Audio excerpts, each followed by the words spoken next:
Morning.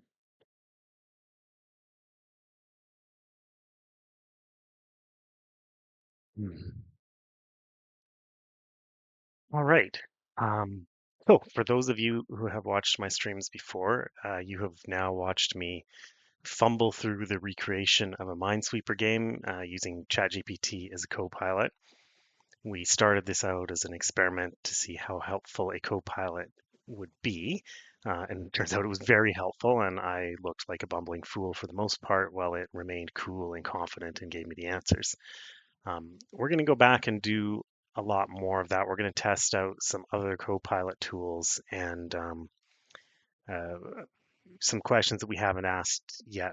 We went into that one with the assumption that it would be best for us to provide the structural thinking and ask the Copilot specific questions to work us along in the development. But we still haven't really tested the idea that maybe we can just ask the Copilot to do it all for us and see how far we get. So I'd like to test that in the future. I got some ideas on how to expand on that game. At first, I thought maybe I'll just every stream I'll just try to recreate some old-fashioned game using the Copilot. But I really got into this Minesweeper thing, and I've been having a lot of fun adding new dimensions to Minesweeper. We made it multiplayer, for example. So I think we're going to continue down that road and just see how ridiculously complex of a game we can make out of Minesweeper. Um, Today, I want to do something different. This is the first time that I've scheduled a stream, and my thinking is maybe I can make this a regular Sunday morning thing. I want to park all of the web development type stuff that we've been doing, and I want to go way back in time to the Atari 2600, which was a video game platform from the late 70s, early 1980s. It was still popular. And we're going to look at coding some things for the Atari 2600. Now, this is a project that I started in a couple years ago in 2023. I just kind of randomly came across this fantastic tutorial from a website. The guy was Random Terrain. If you Google Random Terrain, you should find the guy. And I think some of these tutorials on his site were um, sort of polished or just reposted versions of other people's. He had credited somebody named Andrew Davey and Daryl Spice Jr. These are probably legends that I just don't know about. But 2 years ago when I found this tutorial, I was just so impressed by it. He really he just laid it out in a way that made it easy for me to learn. I already had some experience coding with assembly, but it was just a very well written tutorial. So I had gone through that. I spent a few weeks going through it, and I had written up this game, which you can see parts of it on the screen here. A little bits of this are my code, but most of this is just tutorial code that I typed in. I did type it in by hand because that's how you learn. And so we're going to walk through that today and try to interpret it and try to understand it. And then I would like to evolve this game, which is again mostly just code from the tutorial, into something fresh that we can work with. Um, at first, I thought that GPT would not be very helpful for this, and I don't know why I thought that. Like, I think in my mind, I hold assembly code in some kind of reverence because it's so cryptic and so pure. And I thought, oh, ChatGPT, it's concerned with words and paragraphs and much more, lends itself to abstract languages much more easily. But I was very wrong. Yesterday when I was prepping for this one this morning, I just pasted my code in and I said, "Hey GPT, tell me about my code." And oh gosh, it was pretty good. It explained it better than I could have. In fairness, there's a lot of comments in this code that probably gave it some clues as to the intent of different sections, but it figured it out. And honestly, I'm shocked. I mean, if you're not familiar with assembly, if you look at this stuff, like, you know, it's not hard, I suppose, to look at each line and say, oh yeah, that's shifting left, that's storing a variable, that's returning from the function, right? Like you can read it literally. But to look at this as a whole and say, oh yeah, that's an Atari game, I was impressed. But I suppose, in its training data, it had exposure to all kinds of stuff, maybe even this very tutorial. So that puts it into perspective, right? Anyway, I'm going to start that. So the goal for today is that we're just going to go through this code and try to understand it together. I've put some objectives at the top. These are things that we'll probably do on future Sundays. Um, so we're going to give it a read through and we're going to try to understand it. But leading into that, I'm also going to try to just start out by giving you a bit of an overview of the history of the 2600 as I remember it, which is spotty at best. And then the architecture of the 2600 as I remember it from 2 years ago when I was reading through this tutorial. And hopefully that's enough to give some context so that we can both, all of us, interpret this code together. If you've never seen one before, this is an Atari 2600. This is what they looked like. A sleek gaming console. There are some ports on the back where you put your joysticks in. You have a port for power, one for the TV. What else is back there? I don't even know what these, oh, they're labeled. Oh, there's some difficulty knobs. On the top, there's some select buttons that you could use to select your level. There's a reset button. There's an on-off button. There's a switch for whether you want to be in color or black and white. And then it came with this little adapter for the TV set. It was like I don't know what you call those, like an RCA jack, maybe you call that. And then it had a little converter box that put it into a little screw-on VHS thing, and you could choose, I think, whether it broadcasts on channel 3 or channel 2. So you'd plug that into your TV, and you could do it. You'd plug that in line with your cable. So when you're watching cable TV, the cable's going through. But when you turn on the Atari, boom, channel 3 is your video game. And then the games looked kind of like this. This is the Centipede game. Whoops, upside down. And you would put the games into the console like this. Bop, bop, bop, bop, bop. I don't want to push too hard. Oh yeah, it was facing back. I don't know why it was facing backwards. It's a little odd because I would be sitting here, I'd be looking at the blank, but my TV is looking at the picture on the game. Maybe different versions of the console did that differently. Anyway, that's what the Atari looked like. And then inside the game cartridge, there was an EEP-ROM, which was basically just a hunk of memory. I think it stored 4 kilobytes, if I remember right. So your whole game would fit within that 4 kilobytes of memory on the cartridge. It would start at a predictable starting point, which I think is even written right here in front of us.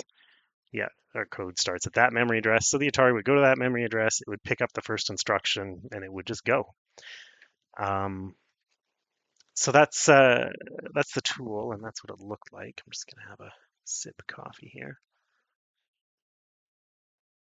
I got a second monitor so that I could see what was going on, and it's a little better because I've got the stream chat visible to me now and not visible to you, so it's easier for me to manage that. I still don't really understand how I'm supposed to see if anybody's watching. So if you are watching, thank you. You could say hello in the chat. Otherwise, I have no idea if you or anyone else is here. Um, okay, so we talked about the console a little bit and what we're doing. Now I wanted to put a picture up on the screen, and this is kind of small in your bottom left-hand corner, but it doesn't need to be that big, I don't think. Um, I'm going to give you a little bit of description of the architecture of that video game system, the 2600. Um, So, some key details if you're into this kind of detail. The thing ran on a chip called the 6507. That was the processor, which is part of the 6500 series of chips, which were absolutely everywhere at the time. I couldn't tell you exactly what year they came out, but it was mid to late 70s. Um, this game console ran on it. The early Apple computers, the Apple One and the Apple II, I believe, both used 6500 series chips. Um, Lots of arcade machines used them. There's a very long list of machines that used these chips, and they were popular for a long time because they were fast. They were faster than a lot of things at the time, and they were inexpensive. I read a thing this morning that said it was about $25 in 1980s money to buy one of these chips, so reasonable. Um, there were a lot of variants of the 6500 Atari. The one that we're coding on or for is the 6507, which is just a smaller version of the 6502. So as you see us going through our code, you're going to see a lot of references to 6502. That's the instruction set that we're using. The 6507 was just basically a 6502 with less memory. So they were able to make it a little bit more inexpensively because they got a bunch of memory off the chip. Hence why we have to fit our games into 4,000 bytes. So we had this 6507 or 6502, whatever you want to stick in your head, chip that was doing the processing. It's going through our code line by line, running our game. And then it was partnered with a chip that the graphics driver basically called the TIA, which to me today, because I'm an older millennial, TIA means a stroke, to have a stroke. And it's aptly named because as we go through this, you're going to feel like you're having a stroke too, counting up all the clock ticks. But the TIA was how the Atari produced visuals for the screen, and as I understood it, it pretty much directly drives the scan line on the TV screen, um, according to inputs from the processor, which are really just memory stored in a few very special places. So I'll talk through that first. Again, a lot of this I'm recalling from a couple of years ago, so jump in if you think I'm wrong. It's entirely possible that I'm missing bits, but um, I've drawn a box on the screen down here. It's on the bottom left of your screen that I'm calling TV. And I might have to make it a little bigger. I have to make my byte a little smaller. How am I going to do this? I got 1, 2, 3, 4, 5. This is going to be 5 times the size of that. So let's just. I'm I'm pretty good at PowerPoints. Kind of my skill. Let's make this 1 across. Let's make it 0.2 high. And then if we made that 1 across, we make this 5 across, and then we're going to make it a 4:3 ratio, whatever. How does that look? That's too big. We're going to make it smaller, guys. Oh my God, we're going to make it smaller. We're going to do some math. It's 2.5 too small. Everything's got to be proportional here. Look at you. So that means it's got to be 0.5. Little byte. My poor little byte. Okay. Boop, boop, boop, boop, boop. So this box here is meant to represent a TV screen. We're going to come back to the byte thing later. And so what the Atari is doing, or what your cable television is doing, is it's controlling what's called a scan line on your TV screen. So this is obviously back in the day when we had cathode ray tubes instead of flat panel monitors. And the way that you would draw a screen is that you would have this little electron gun, this little thing shooting electrons like ping pong balls out of your screen, and it's following a pattern down the screen. And it's basically like you would write a book. It's going left to right, row after row after row. And as that little ping pong ball gun is shooting down your screen, there's a controller that is telling it basically how many and what color ping pong balls to shoot. I'm going to ignore color completely for this because I don't see color particularly well myself. I'm a bit colorblind, and it adds another dimension, but it's not that complicated. It's just 3 ping pong ball guns instead of 1. So you got your ping pong ball gun, and it's shooting things out at the front of the screen. And if you want to have a very bright pixel on the screen or line or whatever, you're shooting a lot of ping pong balls. And if you want it to be completely black, then you stop shooting ping pong balls while it's hitting that point of the screen. The point is that this scan line, or this electron gun, is going at a very predictable rate. And so by controlling the on and off in intensity, you can draw a picture on the screen. That's how TVs work. Pause for a sec, have a little sip. So the Atari and the TIA graphics chip essentially drove or hijacked this process on your TV.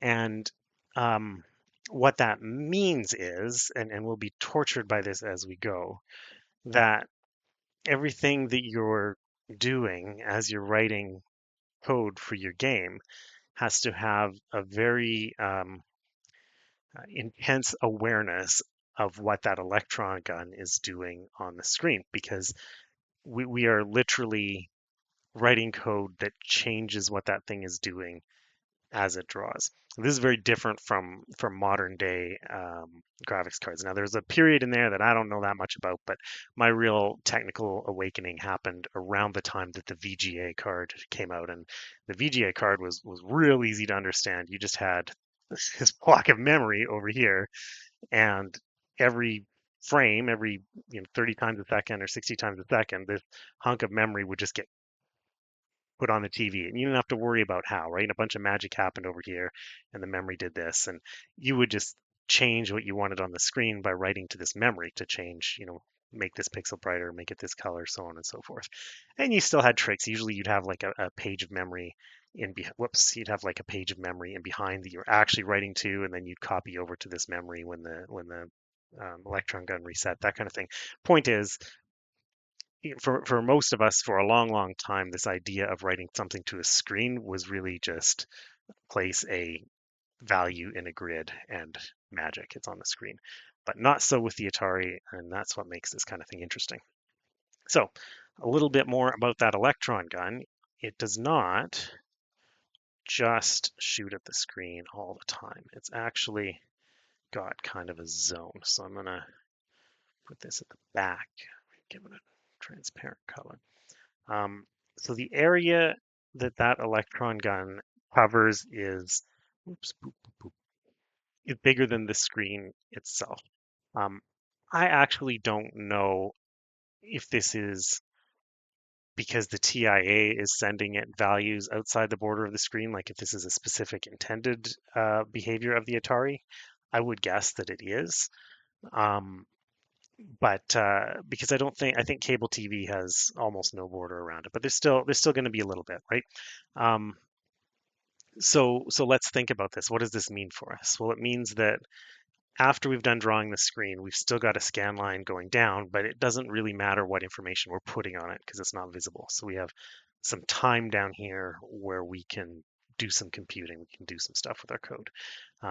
Then there is a pause or an amount of time that it takes from the time it hits the bottom corner to the time that it resets up at the top. Um, and this is something that we have control over as well, because this is how the TIA chip is basically syncing with the TV. It's telling the TV, bring the line back up to the top now, right? So there's a bit of time that it takes for get to the top. There's quite a bit of time once it's at the top while it's scanning down, writing, but it doesn't matter because you can't see it on the screen. Then before each line that it draws, there's a little bit of time where the scan line is way off to the left. So we can do a little bit of math in here. But once that scan line is going across the screen, everything matters, right? Any change that we make to the information that's being sent to the screen is instantly reflected. And any time that we take to do some kind of math or calculation or game function is time where we can't update the screen. And this becomes painfully difficult because the screen, we can't actually tell the TV screen ahead of time in most cases what to draw. We have to actually tell it what to draw as it goes. Um, so how we do that, how we tell the TV what to draw is that we put information in these little registers called the playfield registers. There's three, really 2.5 playfield registers. Uh, as I talked about with VGA, you had this, the whole screen was basically one hunk of memory. You'd write to it and it would go on. We get to write to it a tiny bit at a time. And so those registers are going to look something like this. Each one is a 1 byte register. And they're going to look like this. There's PF0. We only use half of that register.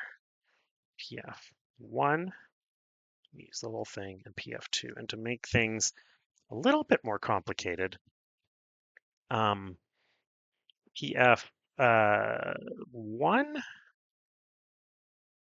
is in forward order, so most significant bit here. The other two in the opposite order with the most significant bit this way. That can actually be sort of a useful trick for things, but it's a little bit counterintuitive. So you can't just count up the bits 0 to 7, 0 to 7, 0 to 7. You're counting 7 to 0, 0 to 7, 7 to 0. So you can have this much of the screen figured out once the scan line starts. But then as the scan line continues, you now have to have a bunch of logic that draws the second half of the screen. And it's going to look kind of like this. Did I make this about the right size? Yeah. And this is an approximation. So remember, it's only half of PF0. It's actually the other half, but whatever. So essentially, once the screen has finished drawing these four pixels, large pixels, it's now drawing this one, that gives you just enough time to put a new value into this one. And then as it's drawing this one, you've got just enough value time to put a value into this, and so on and so forth. So very challenging to draw the screen.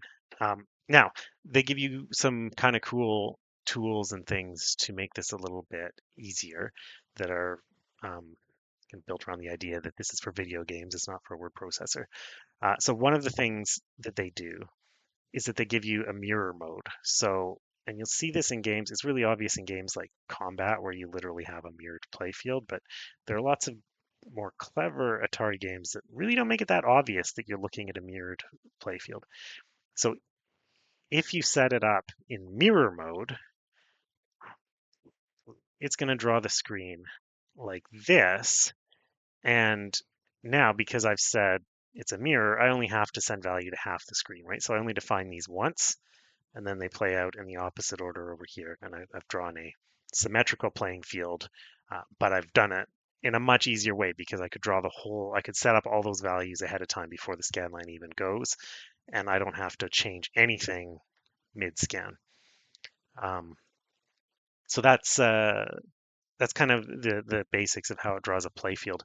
Um, you'll recall if you've seen Atari games that the playfields are generally drawn in big squares. They're not pixels. They're big blocky squares. Actually, sort of similar to the size of these squares that I have here, right? So an actual game, like if you're playing a game like Combat or something, keep referencing Combat because it's like my favorite game. The game might kind of have walls around it that look like this, maybe a little bit thinner than that, but that that's the width that you have to work with. And you can, do the math, right? Each of these is a byte. So we've got 8, 8, 20, because it's only half a byte here, and then 40 on the other side. Our play field is effectively 40 pixels wide. So um, take your TV screen, measure it, divide by 40. That's how thick it's going to be. Okay, so that's kind of the brief overview of how we write to playfield. We've also got these things called sprites, which I don't have my head wrapped around as well. But a sprite in a video game, the language hasn't changed around that, right? A sprite is a moving character in a game. So if you're playing Mario Brothers, your guy hopping along, your guy's a sprite. Your little Goomba dudes are sprites, right? They're foreground characters that move on the screen, as opposed to playfield, which refers to a background that is, for the most part, unchanging. Maybe it scrolls, maybe you page into different scenes, but for the most part, the background is changing a lot in a video game. Um, and sprites are even more complicated to position on the screen because you have all of the timing problems that you had with playfield. Um, but it's important for making a video game fun. You can't have your sprite moving in big chunky blocks at a time. So they got this way of doing it where you can kind of decide your X position on the board based on what clock tick you trigger it to draw at. And then you've got another thing, another register that tells it to shift it by a little bit left or a little bit right. And so you're playing this game with the shift register from a little left to a little right to a little right, and then your shift register's back to 0, but your overall X value has advanced by 1. So you got some tricky math to figure out to move a sprite across the screen. Up and down is a lot easier for sprites because you're just deciding which scan line to start drawing on. That's something you can do. Out here is pretty easy math. Anyway, I think I'm losing the thread of my own conversation a bit here. Okay, so that's a quick overview of how the Atari and its TIA chip work. Um, I'll show you this game before we go through the code. So if I click here, it should pop up in the top left. And it does. Yeah, there we go. On my screen, there's a red line through it, but I don't think that's going to show up on your screen. So this is the game. I've got a little character I can move along the screen. There's a lot of lines of code in this. Like this took I spent weeks going through the tutorial just to do this, and this is effectively their demo code that you're seeing here. There's not really anything I wrote. Just a couple tweaks. So here we've got a couple guys. You can see from the thickness of the can I if I mouse over, can you see that? No, you can't. But you can see, the numbers at the top are very thick. The lines down the side are very thick. Um, that's the play field. That's as granular as the play field is going to get. Whereas the sprites are actually sort of pixel size characters because we're drawing our sprites a little bit differently than we are the play field. Um, you can see I can move a guy around. I don't know I can't remember the numbers at the top. I think they're telling me my position. That's my vertical position. Yeah, 0 at the bottom. Uh, so 0. Whoops. Oh yeah, he goes right over. So 0. You can see the tip of his head down there. So that number at the top is telling us when to start drawing his head. Um, What else can I tell you about this? I'm using the keyboard to simulate the joystick. There's a whole bunch of logic in here to make him move slower if you hold down the joystick button, but I don't know what button is the joystick button on this emulator, so I cannot demo that.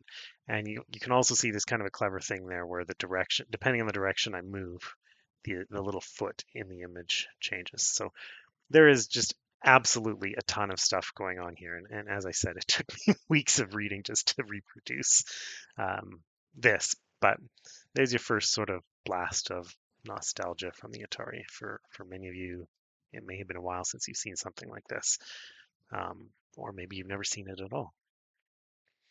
What else can I tell you about the Atari? Interesting Atari facts. So there was when I was young, when the internet was young, we had there was a thing called Usenet or news groups, and there was a famous news group called Alt.2600, and I went for my entire life believing that Alt.2600 was a reference to the Atari 2600 because it was the only 2600 I knew. I had a good, intimate working relationship with an Atari 2600.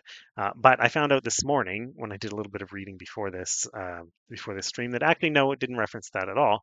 It referenced a 2600 hertz tone. Um, so for me being like 10 years old at the time, a video game system was a lot more relatable than a tone. But there you have it. And as far as I could tell from my very brief research, it's just a coincidence. The Atari was not named for the tone. The tone obviously was not decided based on the name of a video game system. But nevertheless, that number 2600 is sort of a meme in itself, or a reference point to a day a long time ago. Um, and it was a reference. Alt.2600 was basically a hacking slash freaking news group. Which there's another fun word. Like I don't know that anybody has said the word freaking in a long time. That's Phreaking. But freaking was a very specific art of hacking telephone networks, um, which was a big deal back then. Like I don't think that people I don't think I don't think that people have enough reverence for the telephone. I mean, there was a good long period of time where the telephone was really the best thing that people had going for them. Um, Hands down, bar nothing else, the telephone network was the pinnacle of technology. And so, if you were this kid reading these freaking articles in magazines or on news groups or getting passed around the bulletin board systems, you would learn about the phone network. And there were people who would and there are all kinds of different ways to hack the phone network, and there's a lot of talk about this sort of thing, but it all seemed to boil down really to just getting free long distance calls. And so that's what that 2600 hertz tone was all about, is that 2600 hertz happened to be a signaling tone that telephone switches used on long haul trunks to signal whether a trunk was available to make a call. And by blasting that tone down the line, your little, I guess, equivalent of a script kiddie in those days, could convince the telephone switch that a call had ended and thus continue to talk to their friend in another city but not pay the bill. Um, which, it doesn't sound like a whole lot now, but it was a neat concept, right? Like you could go online, you could build this little electronic oscillator that vibrated at 2600 hertz. You could click it on your phone wires, and now you've got these godlike free long distance abilities. I remember once hearing about people doing this with a whistle. I don't know if they were serious or if that was some sort of analogy, but it seems reasonable to me that potentially you could just blow a whistle into your phone at exactly the right frequency, and it would convince the switch that the trunk was free. So um, all that to say that the 2600 is kind of a special number uh, in this part of history, and that telephones are awesome. So we've looked at the game. We've got the code up here. I'm going to take a 1 minute break now. I'm going to put the game back up on the screen so that you can see it and marvel at it. And I'm going to step away for 1 minute, and then I'll be back and we'll start to dig through the code. Now I've got a wire here that runs from monitor 1 to monitor 2. It is only a matter of time before I trip over this wire and everything goes crashing to the floor. So say a little prayer for me as I step over the wire, and you can laugh your ass off if when I come back everything ends up on the floor. I'll be right back.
All right, I'm back. I don't know about you guys, but I was certainly spent that last minute thinking about how amazing the telephone was and how it really just changed everything. I mean, the internet could not exist without the telephone as an early precursor. Yeah, yeah, life changed with the telephone.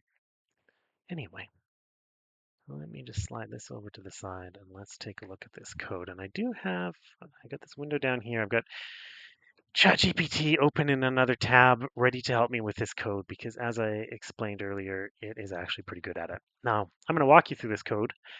Um, we'll go through it together. We'll get as far as we can go in just interpreting what this thing is doing, and then we'll see how much time that took. But I think in a probably future stream, we are going to start modifying the code.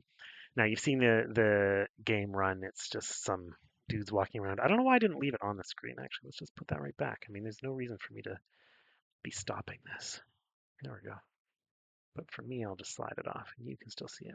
So we got our little dudes walking around on the screen.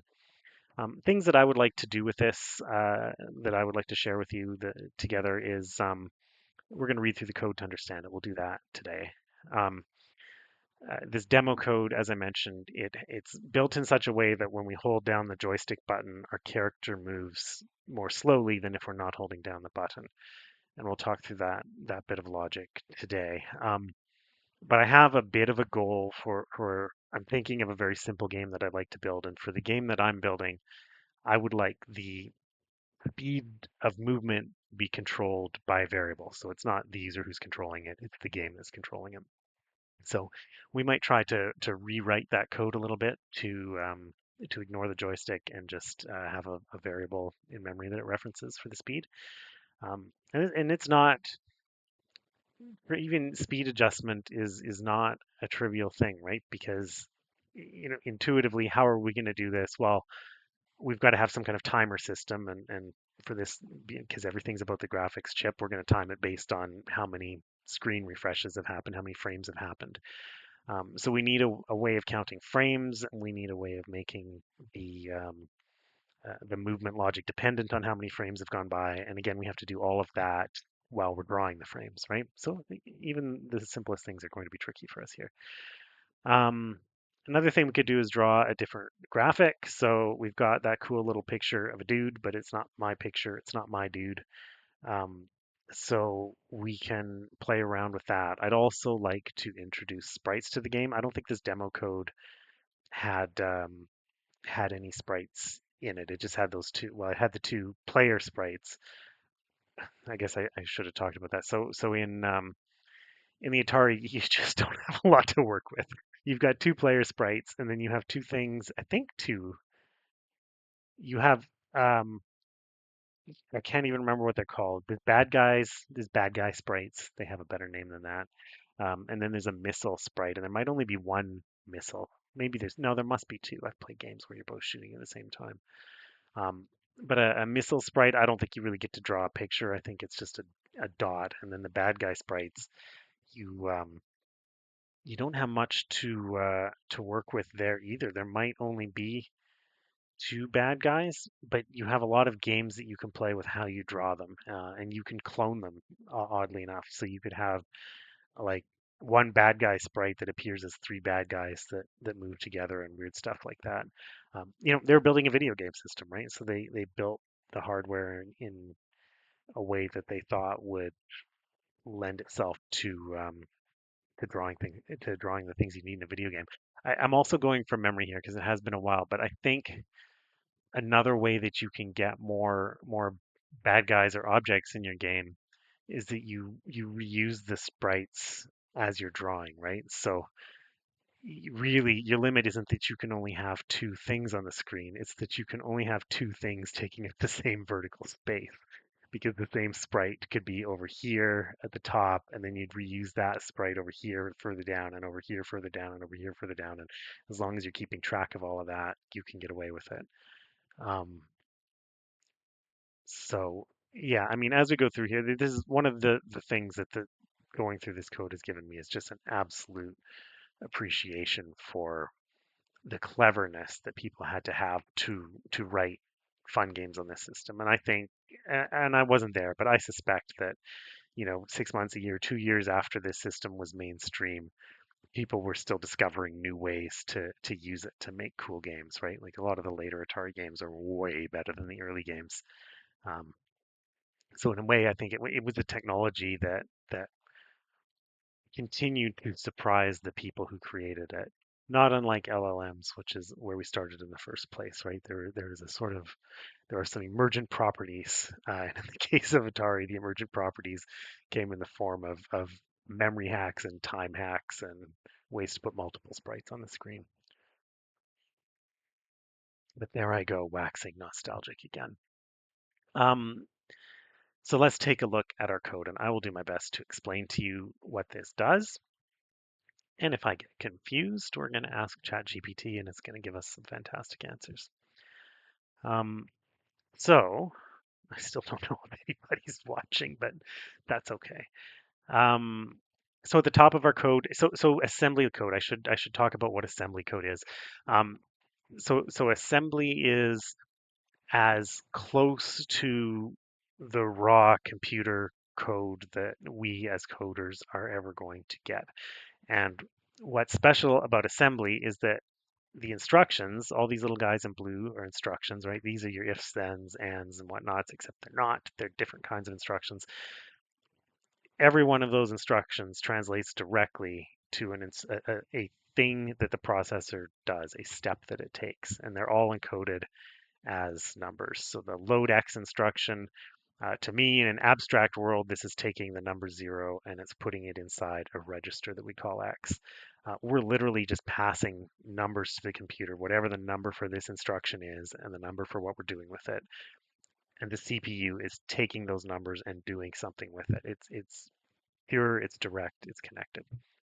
That's what's so cool about assembly. We're speaking to the computer basically in its own language.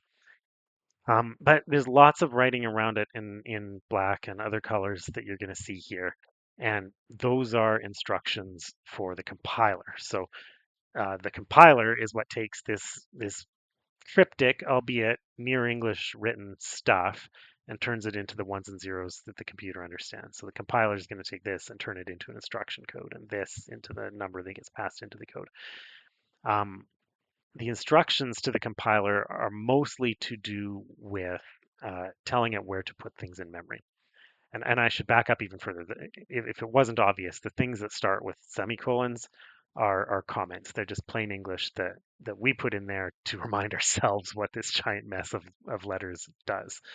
Um, so going through the code, all of this stuff, just comments for me to look at, blank space, nothing. The first thing that our compiler sees is this instruction, and this is telling our compiler that it should use an instruction set for the 6502 processor. Remember, Atari uses a 6507, but it's the same instruction set.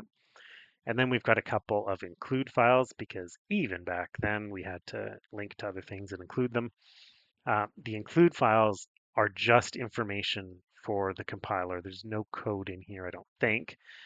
And these two files are telling the compiler the instruction set. So they're basically telling it when you see load X on the screen and you know what's for the 6502, then it's whatever this instruction number is. So it's just a one-to-one conversion of these operation codes to the actual codes that the machine uses.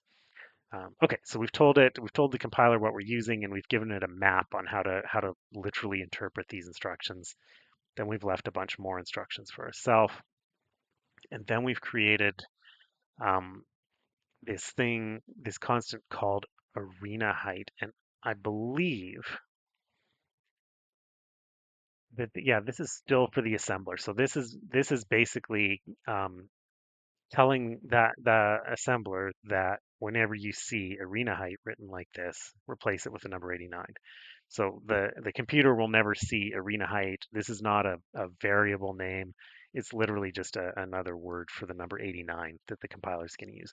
But it's going to make it easier for us to use our code because instead of writing 89 in 4 different places, we just write arena height. And if we want to change it, we can change it up here. Same way you'd use a constant in modern coding.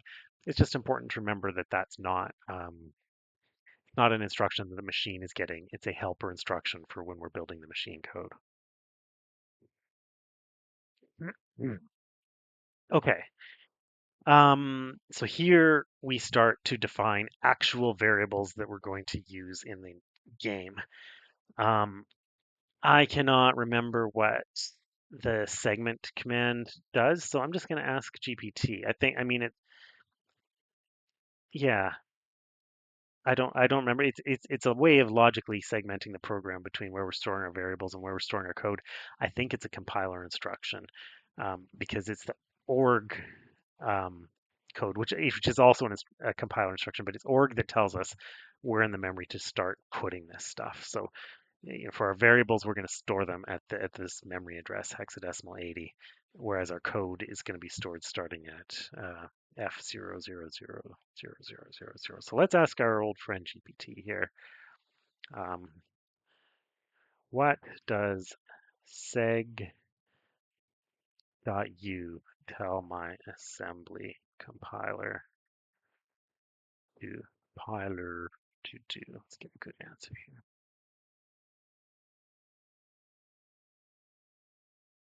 Start of an uninitialized data segment uninitialized. So it is where we're defining variables that don't need to be initialized with specific values. Oh, okay. Yeah.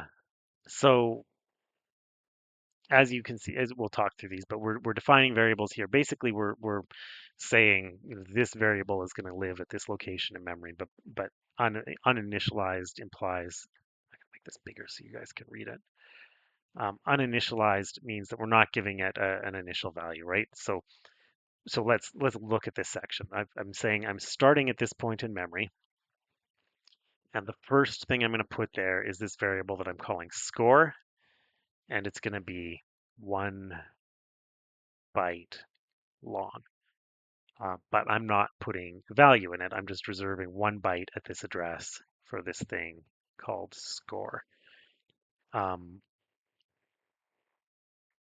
Score, the word score is only meaningful to the compiler. So when I'm actually compiling this into machine code, uh, it's not really doing anything. It's just skipping forward a byte, or it's saying, there's a byte there, but it's not setting a value to the byte. So to the machine, almost none of this matters, but to the compiler it matters because we're giving that little 1 byte section of memory a name.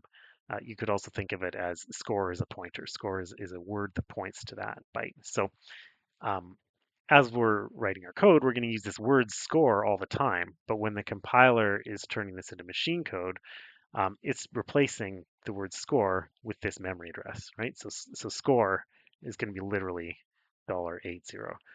Timer, the next one, is going to be $81 because we've told the compiler it happens. It's the next byte after score, right? Now, oh, look, I've already written it here. So the literal interpretation of timer is this memory address. The literal interpretation of score is this memory address, but we're using these names to help us write code. So let's look at some of the things in this code that we have created as variables. Now we're moving back to the abstract and we're thinking about what this thing is actually doing. So we've got score, which is tracking the score in the game, and timer, which is the timer in the game. These are kind of Atari based concepts too. So um, when I ran the game, you can see it on the screen still. You've got those two number 30s up in the top. Um, one of those is the score, and one of them is a timer. This is like just Atari architecture. It's not set up to uh, those are the names that it gave it. We can use those numbers for anything. Like obviously right now we're using them to tell us where our characters are up and down the screen. Um, but in Atari language, architecture language, we think of them as the score and the timer. So you can just think of them as the two numbers at the top of the screen. Um, so now digit ones and digit tens are a couple new variables. These are 2 byte variables, and um, these are actually the numbers are pointers themselves, pointers to pointers, right? So digit ones is stored at this memory address. So when we're compiling it, we're always referring to this. But what we are going to put at memory address 82 is a pointer to the memory address where we're going to find the graphics for our digits. So when it's time to draw those digits on the screen, we're going to ask ourselves, well, what digit are we doing? Is it a 3? Is it a 0? Is it something else? And then based on the value that's stored at $82, we're going to jump to a point in memory that has the picture for those digits, and we're going to start putting it on the screen according to that picture. And I can show you that now at the end of the file. Digit graphics. There we go. So this is what it looks like. So this, I don't know what number it is. If you squint your eyes, maybe you can tell. This looks like an 11. Have we actually got all the numbers from? We got it's not just digits. What the hell? I mean, can you tell what these are? This looks like FF. How many are there here? 1, 2, 3, 4, 5, 6, 7, 8, 9, 10, 11, 12. There's a lot of digits here. Oh, there's 16 digits. Anyway, this is how you draw the digits. Um, this is how you draw the human. I don't know why I'm having a real hard time seeing. Like this looks like an E to me. This looks like EE. Oh, I bet we're using these digits for 4 bits at a time. That's what it is, right? So each of these digits is going to be 4 bits across and 5 bits high. And so, whoops. And so we're going to be referencing them in such a way that it's either looking at the top half or the bottom half. It's probably what's happening. Anyway, getting way ahead of ourselves. Point is that this digit ones is pointing to the place in the memory that points to where the digits are actually stored. Same thing, store, timer, all these GFX things are just pointing to places in the memory. I don't know why this is 2 bytes instead of one. Maybe that will become clearer as we go. Oh, because it's for the score and the timer. Yeah, there you go. So the first one, the first byte of this is going to point to whatever digit is supposed to represent the score, and the second one for the timer. And then now we're in the tens column for the score and for the timer. Uh, I don't know if that made sense to you guys, but um, you gotta to read this kind of code, you gotta get really used to this idea that things point to things that point to things that point to things, and that they point to subsets of things. And then you want to arrange the way that things point to things so that you sort of anticipate the next thing it's going to point to, because a lot of the way that you use these pointers is with offsets, +1, +2, +3. So as will become clear as we go, it's a real it'll give you a stroke or a TIA if you think too hard about it. We have a temp variable, don't know what that's used for. Okay, object X and object Y. Um, Again, it seems kind of like a counterintuitive way to do this, right? In a modern day language, we might say player one XY, player two XY. But what this is doing is it's saying all of our X, this is the X location of all of our objects. We have 4 objects, so it's 4 bytes long. And we've shown here, this is the order, the 2 players and the 2 missiles. Um, and we're doing it that way because as we iterate through drawing these things on the screen, with the Atari, we're doing the X coordinates at one time and the Y coordinates at another time a bit earlier. So I want to be able to very quickly, as I'm drawing my X coordinates, to set the X coordinate for each object. That's the time-based order of operations that I have to do things. So it makes sense for me to store them all together and to be able to grab the next object just by incrementing some pointer by one. So that's where our objects are. I don't know what human draw is or box draw is or this. I guess we'll find out how these things get used. And then frame, this is the frame counter. So this is going to be, we're just going to use this it's going to increment every time the screen redraws. Um, once it gets to 255, it goes back to 0. But the point is that um, it will give the game some awareness of every frame that's being drawn, which we can then use for timing. How are we doing for time? 50-ish minutes. Let's keep going. Okay, so these are the variables that we've defined for a game. Some of them I understood and explained, some of them I didn't. I wouldn't be surprised if some of these variables aren't even used because, as I said, I wrote this from a tutorial and I layered tutorials on top of other tutorials. Knowing me, uh, things got. What would be an interesting question? I wonder if GPT could tell us if there's any unused code. Let's ask it. Is there any unused code in this? I wonder if it'd figure it out.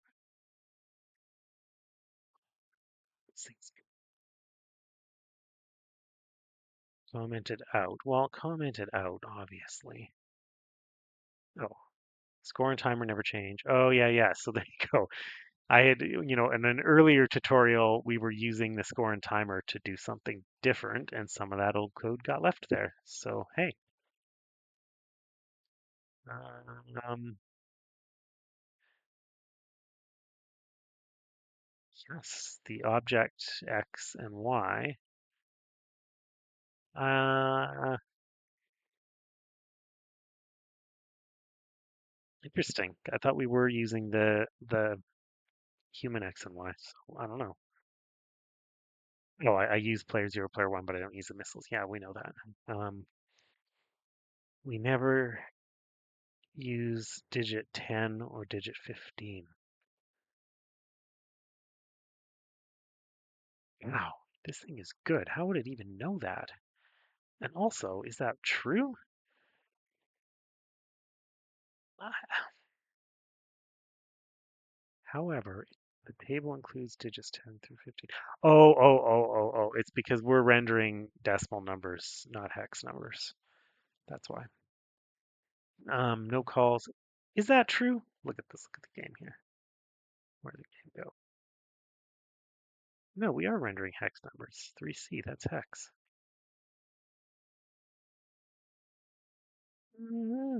I am not sure that I believe GPT on that one. Unused sprites. There you go. See, I told you I didn't know what it was for. It's not even used.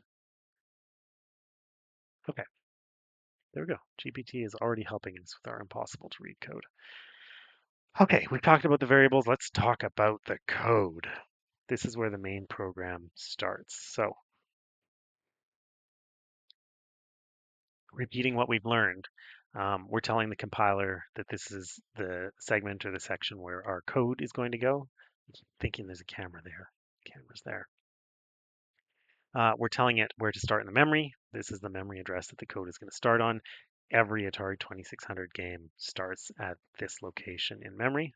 It has to because the hardware was already made at the factory and it was made to look here to find the program. Um, okay, so init system, this is just another random word that we put into our code. So the compiler will interpret this as a pointer to a memory address. So later on, I can say something like jump to init system, and the compiler will have taken whatever memory address this line is at and put it in place of the word init system, um, which is a bit redundant because clean start itself is a pointer to a place in memory. So our very first instruction in the program is here. So this little instruction is going to go at this memory address, kicking everything off. Let's ask GPT, what is the machine code for load X in 6502 assembly?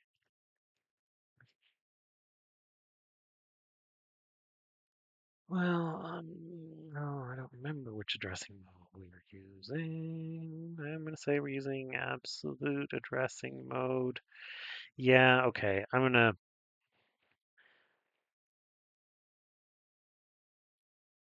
so That's a good. This is a subtler concept, but so I can use right now. I'm pairing load x with an absolute value. I could pair it with other things like pointers to things, or to a pointer defined by a register with an offset defined by another register. And so what information I'm putting into it is telling me the addressing mode. So this is believe absolute. No, immediate value. This is immediate, okay? Because I'm placing a constant or just a value into x. So if I'm using, you don't need to know this. I'm just going on a tangent here, right? Well, you don't need to know any of this. You're just watching me talk. Why? Anyway, so in the immediate addressing mode, the point is that this beautiful number right here, 44 in hex, no, no, I don't know what the hell that is. This is the opcode. It's A2. So we're literally in the computer when we compile this at the very beginning of a program. We're writing A2 followed by 00, and that's telling the computer, hey, go do that A2 thing, which means load a value into X. And the value you're going to do it with is 00, the next thing that comes after. Um, let's ask that back to GPT. If the first 2 bytes of my program are A200, what does that program do? See if I can figure it out. This is very exciting. What? See? It just decompiled our code. It reverse compiled it. I don't know. That's amazing. So, right, so that's actually I glossed over this completely when I was talking about how fun assembly is. But the thing about it, because all of these instructions are one-to-one with machine codes, you can take literally the machine code, the numbers in memory that are your program, and you can reverse them back into assembly, and it works perfectly because they're one-to-one mapped. You're going to lose all of these useful little labels that you made in your program because they're not part of the machine code. But you literally, load X turns into this when it's in the computer. You take it out, you reverse anti-compile it, and you get this, the same thing you started with. Um, there's a there's a beautiful symmetry in that.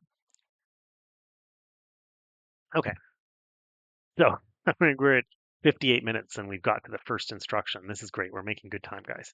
Um, let's keep going just a little bit more. So uh, we're taking now. I haven't talked about registers. So registers, a register is like a very special little bit of memory inside of a processor or inside of a CPU. And you can think of it in an abstract programming term as just a variable. I've got its variable X or A or B. But what makes it special is that it's not out there in the memory bank somewhere at some specific location. It is real and it has a name, and it is inside the CPU. And so A is A. When I'm referencing A, it's always A. B is B. X is X. Y is Y. Most processors do not have a lot of registers. I think we just have A, X, and Y to work with. Maybe we'll discover more as we go.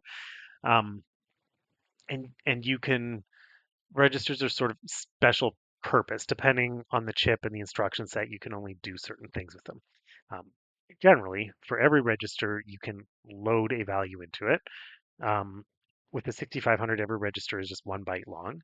Um, with the 386 architecture, anyway, maybe the x86, you had these 16-bit registers, which you could talk to the top or the bottom, and it was similar, but it got more complicated. But they're just 8-bit things that we store numbers in. Um, but we can use them in certain ways, like certain registers can be used for certain math functions. Most of them we could increment or decrement, but I think that only certain registers could do a multiplication function. When we're using them to point to things, there are certain kinds of pointer to a register where you're using another register as an offset, and they can't just be arbitrary. They have to be what the instruction expects to use. So a register is a special place to store a byte of data that has a name. This register is named X, and we put a 0 in it. And now our next instruction is we're going to store X at object X. So that means take whatever's inside of X, which in this case is 0 because we just put it there, and we're going to store it at object X. And the machine doesn't know about object X, but the compiler does, and the compiler says object X is at this point in memory, which, assuming we added our numbers up correctly, it's this memory address here. So what do? We put a 0 into X, and we put X at memory address 89. Then we put the number 8 into X, and we store the number 8 at the next memory address, X plus 1, which, if we go back to our variables and remember, X is our player 0, object X, our player 0, X location, and then X plus 1 is our player 1, X position. So we have just primed it with where player 1 and 0 start, which you can see I've still got the game up on the board there. Player 1 and player 0 are about 8 pixels apart. 8, 8 arbitrary Atari pixels apart. Okay, so the very first thing that we did was we set our player location. Now we're going to put the number 30 hex into Y, and we're going to put that into our object Y position. So they both started at 30. I pushed some buttons. I moved one of those players up a little bit, but they both started at the same Y location. Um, I guess it's worth noting, I think the hashtag is telling us we're using an absolute value, so just interpret the next thing as a number. The dollar sign is telling us that it's in hexadecimal, not decimal. That's important for the compiler to know. Okay, so our clean start um, that reset our object locations. I do feel like I've got this little bit of memory that was telling me that there was a thing you had to do. There were some other things you were supposed to set to 0 when you start an Atari because they could start with a random value that would mess things up. And it doesn't look like I'm doing that in this code. So I don't know. I may have deleted some code or something, but for this project, we're just resetting the location of our characters. Okay, so now this brings us into our main loop. So everything here, this is a nice little capture of what our program is doing. And it is a loop, like all programs. It will loop until we hit the reset button. So it starts at wherever main ends up being in our memory. It does a bunch of stuff, and then it jumps, JMP, jumps back to main. Round and round it goes. So the first thing it's going to do is it's going to jump to the subroutine vertical sync. So vertical sync is going, see, I left notes. I don't even have to remember. Vertical sync is, excuse me, bringing that electron beam, if you look in the bottom left now, bringing that electron beam from the bottom right back up to the top left corner of the area that the beam covers. Then we have the vertical blank section. So this is a bunch of code that's going to run while the beam is tracing its way through this space above the TV screen. And when we're in there, we're going to get our inputs from the joystick. We're going to decide position our objects. So we're going to set those object X and Y variables so that calculate the position of the objects. Set colors. I'm ignoring colors because I can't see. And then prep this, so decide what numbers should be in the score counters and point to the right digits. So a lot of the hard math that determines what our game is doing is happening up there. Then we're in this section that they call the kernel. So when the kernel's happening, if you look back down at my little PowerPoint, that's when the beam is going through the TV. So now we're actively drawing stuff on the screen, but we still got a little bit of time on the left of the screen here where we can do a bit of math. Um, so the kernel is very time sensitive. And then we're in the overscan section. So this is the bottom of the screen where the scanner's not visible. Now, in a complicated game that required a bunch of math, you would do stuff here. We opted not to. I think the overscan section for us is just basically setting a timer and then resetting the screen. Couple things worth noting, I guess, in this section.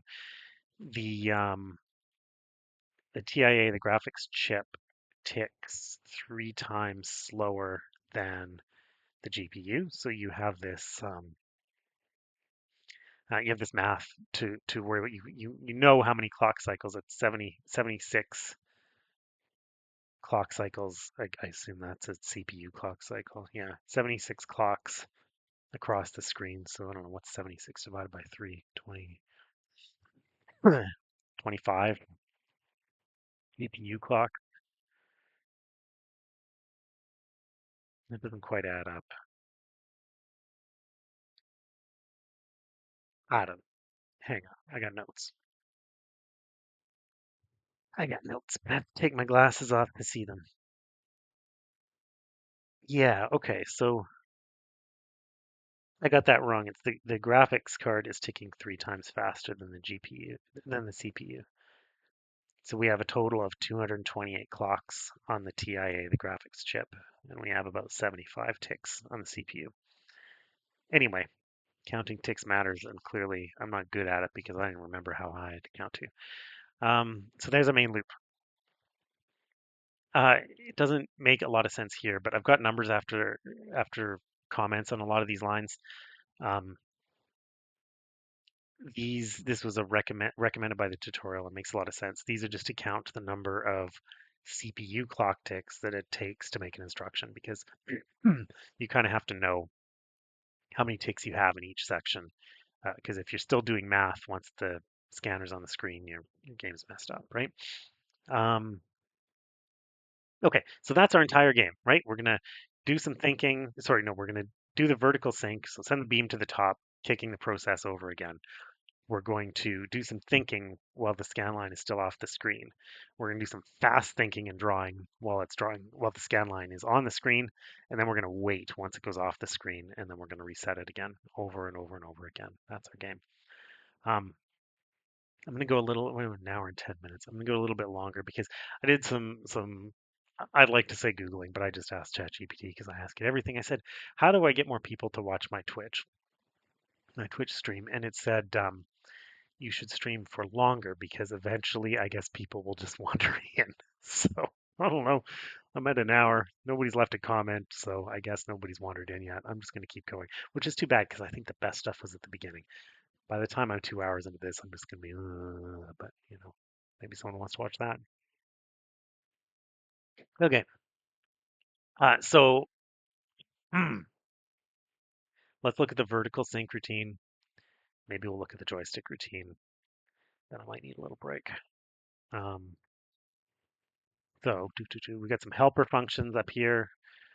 You wouldn't know that necessarily. I didn't know that necessarily. I just know that that's what they are. But vertical sync, here's the first thing that gets called in our loop, right? So we start at main, we jump to the subroutine vertical sync. This is vertical sync. The whole thing is right here. It's pretty short. And it ends with a return. I don't know what RTS is supposed to stand for. Return from sub, I guess, which will bump us back up into the main section to do the next thing. Okay. So what is this thing doing? I wish that was a little more readable. Okay, so the first thing, that's something you guys, if there's anyone watching, I would love to know, can you read this on the screen? Are these letters big enough? It's a uh, tough to decide. You know, you make them too big, you can only see two things. You make them too small, nobody can see anything. The back would be amazing at this point.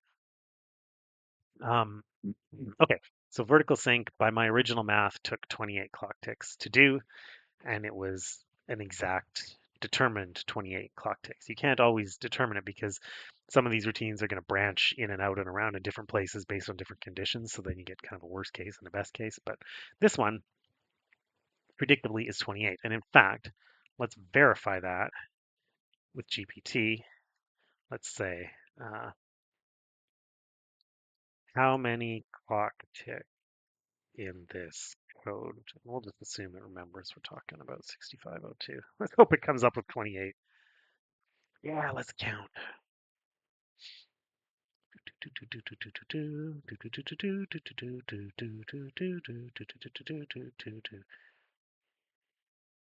Total total CPU. 9. That's way off. All right, what am I missing here? 2, 2, 3, 3. I didn't add any of these blanks in. How does it come up with that? 59 seems high. You know what? I gotta trust it. Not that you should ever trust GPT to do math, but anyway. All right.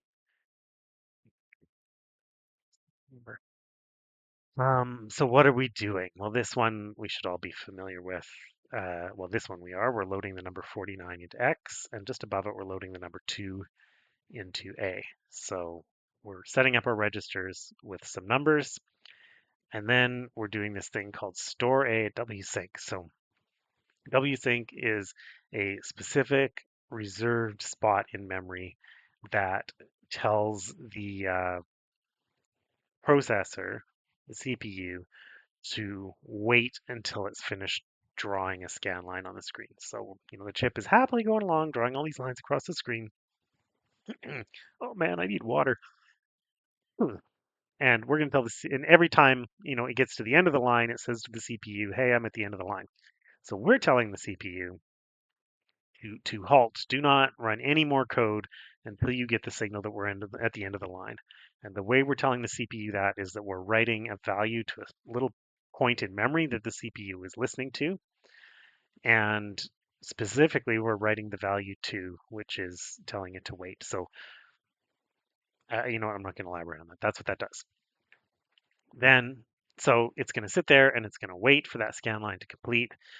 And then the next thing we're going to do is we're going to send the value at A, number 2, to activate the vertical sync. So that means wherever you were, bring it back up to the top left corner.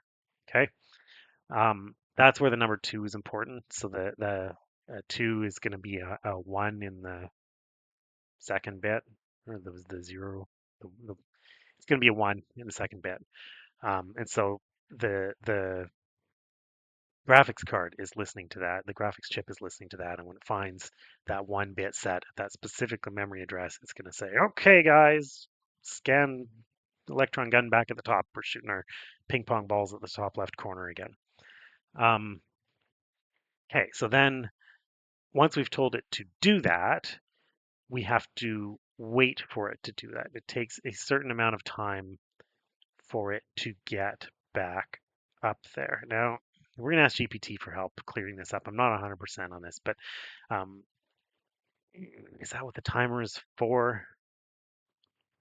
We're going to come back to the timer piece, but I think that's what the timer is for. Now, we're going to store A at this control playfield register. Again, it's the number 2. How convenient. We've loaded that number in and we've used it twice already. Oh yeah, so this is toggling the playfield between score mode and I don't know, playfield mode. So score mode is when we're writing those little score counters at the top. I don't actually know what the difference is. Maybe we'll discover this as we go, but the way this is set up is that it's setting it into the score mode so that we're writing to the top. Um, then we're just incrementing our frame count. So remember, frame just pointed to an address in memory where we were counting how many frames we've drawn on the screen. So we're going to increment that by 1 because we've just done a vertical sync. So we are now drawing a new frame. Um, I don't know if this is meant as, I don't know what the reason is, but we're wasting 2 lines here. Basically, twice we're waiting for the end of the scan line to be reached. Actually, that I think is a timing. Yeah. So I think that I think that this is how we make sure that we've started at the top again, right? So it's going to take some maybe unpredictable amount of time for that scan line to go back up to the top. And we're going to sit there and wait for it to have drawn 2 lines so that we can be absolutely confident that we have started at the top and we're starting the same place every time. Because we don't want to start doing things while it's still moving up to the top. Um, hey, now we're going to put 0 into A for some amazing future task. Let's see what. Oh, we're going to blank our playfield, right? So remember right back at the beginning, we were drawing our playfield and we had these little variables, PF0, PF1, PF2. Well, hey, these are actual locations in memory, and we're going to put a 0 in them. So that means that we're preparing to draw nothing into the playfield. Um, now, I guess it's worth also noting, like these words in capital letters, you didn't see them up at the top. They weren't constants that we defined. Those were constants that were defined in the include file, right? So it was in, hmm, I don't know which one of these include files. Let's say macro. That's where it gave us all these sort of shorthand terms for particular points in memory that matter to the Atari 2600. So because I knew I was going to write code for the Atari, I included the macro file for that Atari, and it included all these names. But it's just every one of these is just a specific byte that points to a specific memory address. Okay, so the PF variables are the play fields. I don't remember. Oh, GRP is for the these are the player locations, I think. Yeah, I don't remember exactly what that means. I think this is the player. Remember, I was talking about the player has like an X coordinate and then a certain offset. I think this is setting that offset back to 0. Then we're going to wait till we get to the end of the scan line. And then we're going to stop the vertical sync. Huh. Yeah, I'm a little unclear on starting and stopping the vertical sync. Let's get a better description from ChatGPT. So how is vsync used to start and stop the vertical sync? Why do I have to stop it?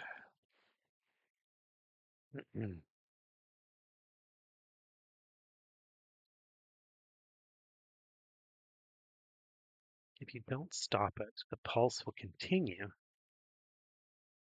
I don't know what that means.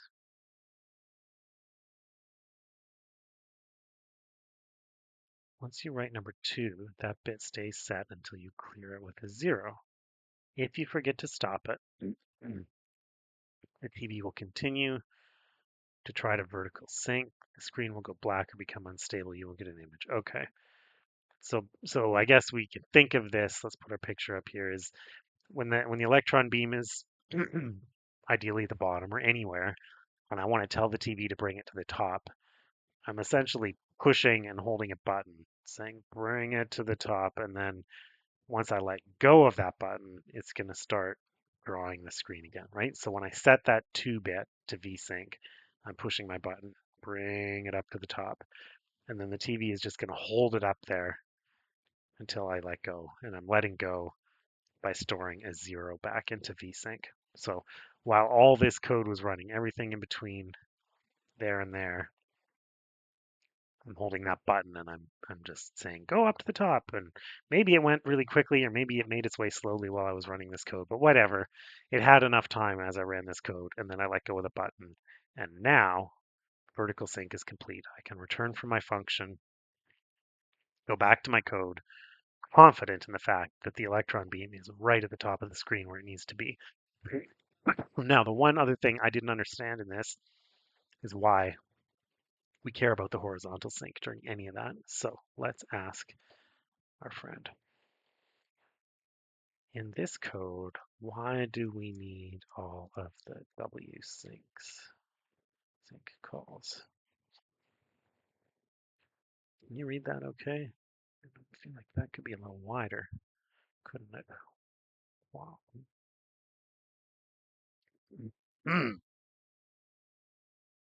Critical timing control. Yeah, but why does it matter? Don't tell me what it does. Yes, here we go. So vertical sync does that.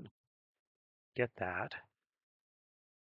But waits for the current line to finish, ensures your next instructions are aligned. Yeah, I get that. But why do I need it here? They ensure the vertical sync pulse exactly lasts for 3 scan lines. Oh, see, yeah, okay. So I had been kind of glossing over it. It's not that we're bringing it from the bottom right to the top left. We're just bringing it from the bottom to the top.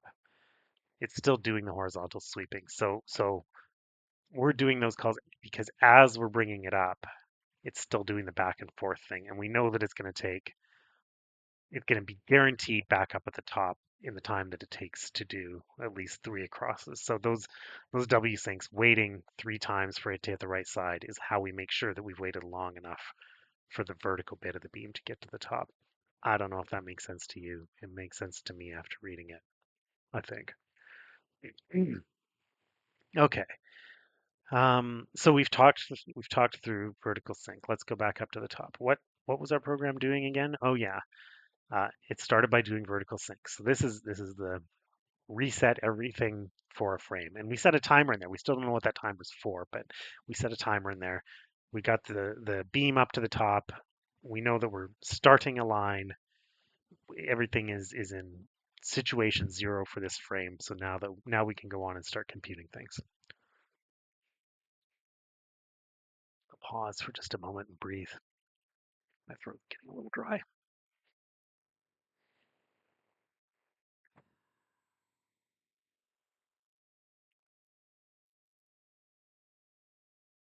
So once that's happened, and it's taken us already 58 of our precious processor clock ticks, which is equal to just about 180 processor ticks. So, all of that logic could have happened within a single line if we weren't mucking with all the lines.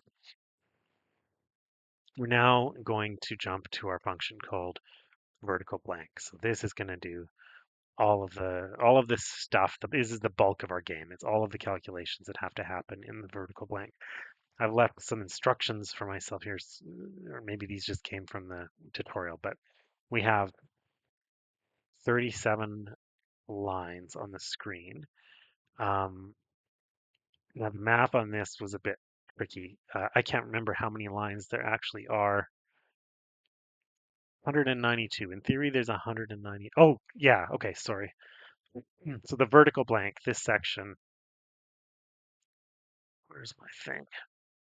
This section up here is worth, I'll put a little text box here. This is 37 lines. 37? Yes, 37. Whoops. So we've got 37 lines here. Then actual visible lines that we can see, we have 192, but we're going to waste those in a number of interesting ways. And then hidden off at the bottom, we have 30. That's going to add up to 262. Why, I don't know. Couldn't tell you. But remember that even on the visible 192, a bunch of them are going to be used for that little scoring area up at the top. And we have to be a little bit, what's the word?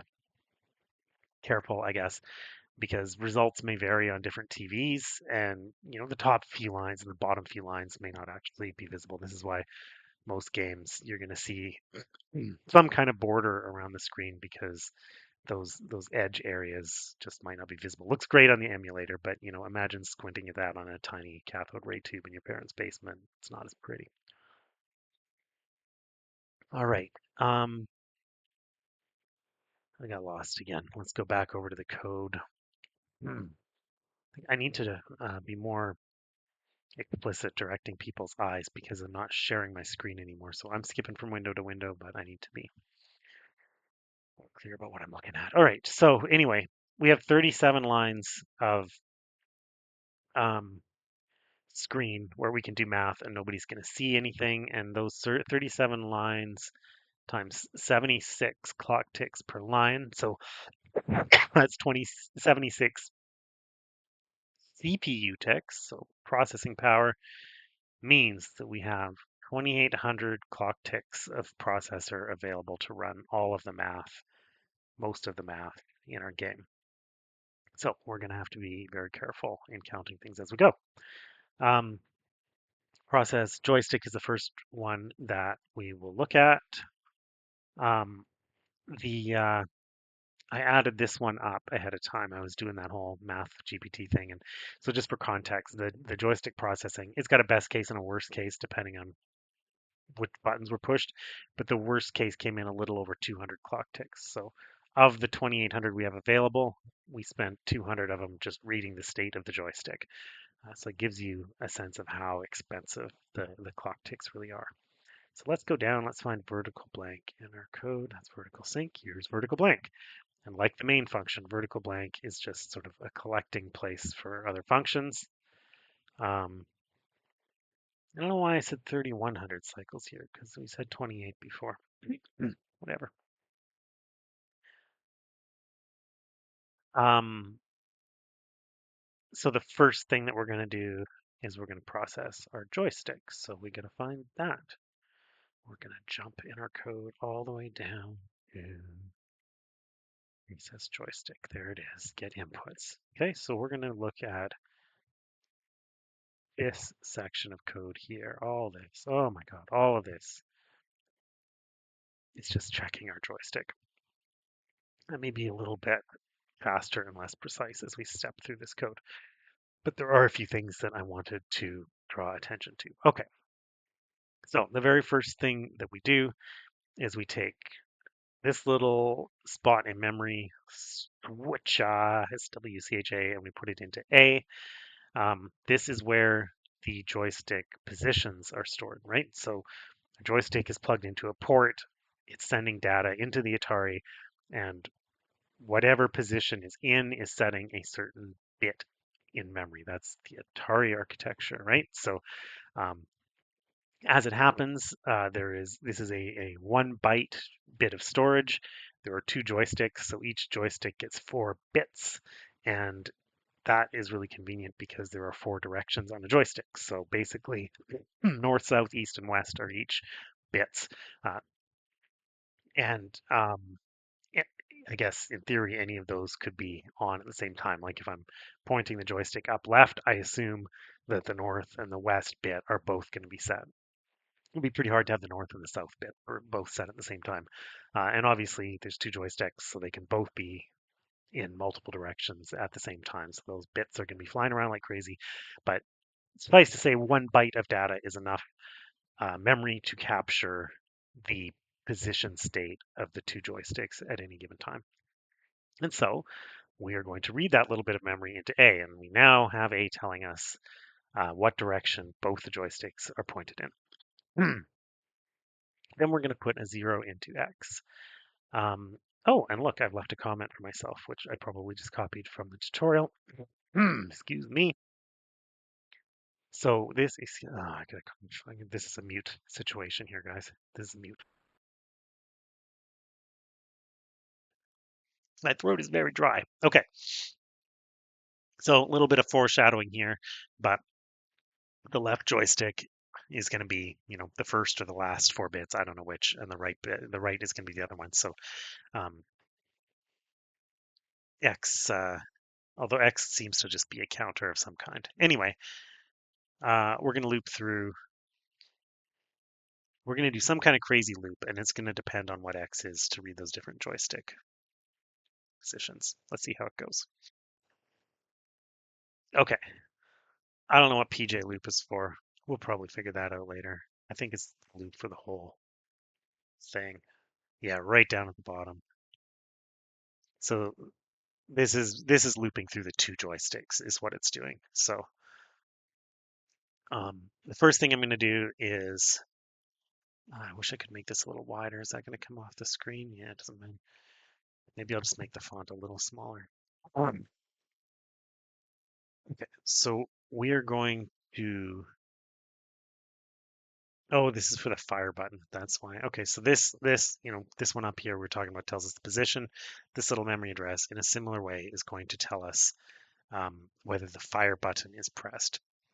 So this is an example. Remember, I was talking about different memory addressing uh, methods, different addressing methods, right? And we used I think it was called the immediate one, where we put just a value into a register. Like here, we're putting the value 0 into a register. This one, I don't know what it's called, but it's more complicated because we're putting the value stored at this memory address offset by this variable. Um, so this is a more complicated addressing mode. It means that when we compile it, load y will have a different opcode than it would if it was loading an absolute value.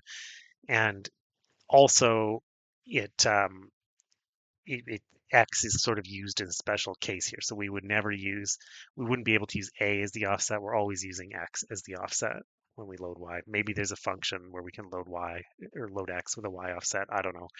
The point is they don't build these chips to use every different possible combination of registers for everything. They just pick some combinations that or that they figure will cover most cases, and then that's what it's built for. So we're loading the left joystick fire button. We're going to this memory address with an offset of 0. When we loop through a second time, x will be 1, and so then we'll be loading the right joystick at this memory address plus 1. Okay, check the most significant bit of what? Of the Y registers. Right, okay. This is such a this is such a clever hack. Okay, so it's the most significant bit, the eighth bit or bit 7 of this byte of memory that is going to tell us if the button is pressed for the joystick. I hope you follow that. Got a byte of memory with the button status. A bit, the most significant bit, is a 1 or a 0 telling us button pressed or button not pressed. And so this code wants to do something if that bit is I think a 0. Check the most significant bit of, I can't remember if it's a 0 or 1. I'm going to say it's a 0. But let's check that. Let's do a quick reference. What does BMI instruction do? So things that start with B are generally branch. So this is going to branch if something happens. Oh yeah, branch if minus. Okay, so what do we want to do? We want to find out if that topmost bit is a 1. Um, these branch commands look at the last command that you did or the last thing that you did, um, and something that the CPU remembers about it. So for example, I could do a compare function that just compares two things to see if they're equal or not. And they're going to be 0 if they're equal or some other number, 1 if they're not equal. Um, Whatever I did in that instruction, there's these extra little leftover bits that get tracked in the processor. So there is there's a 0 bit that's going to be set if something was equal or not equal. There's a carry bit that's going to be set if I added two numbers and yeah, if I added two numbers, they were bigger than 255, the carry bit gets set. Um, if the BMI is looking to know if the result of the last operation was a negative number. So assuming that we were using signed bytes, it would be a 1 or a 0 telling you if it's negative. I'm starting to lose my track here a little bit. The point is that when we load this number into Y, the CPU is automatically going to flag this little bit uh, to tell us tell us if it thinks that the number we put in here was the result of some math that ended in a negative number, which is coincidental because we didn't do any math. All we did was load a number in. It just so happens that we really care about the most significant bit in that number, which is the same bit that the processor would look at to decide if it was a negative number or not. So we put differently, we know that the consequence of loading a number into Y that starts with 1 is that that negative number flag gets set in the CPU. And because we know that that consequence will happen, regardless of our intent, we can branch based on whether that is set. So phrased differently, this branching instruction only works because it's looking at what's going on with the most significant bit in that thing. It wouldn't work for any of the other bits in that byte. But the most significant is what we care about. And if it's set in the way that we want it to be, we're going to skip all the way down to normal speed, which is down here. If that bit was not set, meaning the joystick button is pressed, we're going to do a whole bunch of stuff here to slow it down. Um, And now I'm going to speed up and be less granular because I'm a little more foggy on how this is working. But I'll tell you what the instructions do. So the first thing that we're going to do is we're going to do push A. We haven't talked about that before, but pushing and pulling is a way of saving a register for later. Basically, you're pushing it onto a memory stack. You're taking your register as this piece of paper and you're putting it on top of a stack of paper, and later on you're going to pull it back off that stack. The thing about this stack is it doesn't care where you pushed from. It's just papers in a stack. But it very much cares about the order that you push and pull because you will push will always add to the top and pull will always bring off the top. Um, but anyway, we're going to push A in this case because we're going to save it for later. We want to use A for something else, but we don't want to forget the value in A. Um, and going into a little bit more detail, why in this case don't we want to? Well, remember, A is where we loaded the status of the joystick, the direction that it was pushing, right? So once we get to this point in our code, we need to use that A register to do some other stuff because we only have one register. But we want to save the value we started with because if we were, because we want to pull it off the stack as it was. The alternative would be that just later on in our code, we read it again. But the problem that that gives us is that partway through this joystick interpretation function, the joystick may have moved. So then we would be reading a different position halfway through our calculation. Not good for math, right? So whatever the position was when we started the process of reading the joystick, we want to assume that the joystick is in that same position all the way through this little bit of code. So we're pushing it to save it for a bit. Now we're going to load the frame into A. So we pushed it because we needed to use A for something else. We're using A to read in this variable frame, which you may remember from the beginning is counting how many frames we've been through. And we are going to do an and with 7. Okay, so let's figure that out. I'm just going to do a little typing up here. So ooh, look at that. We got some extra stuff there. So a 7. Did I do 8 zeros? Let's make that real big. Oh golly, I think I did 7 zeros. So binary 7 is going to be this, right? Um, and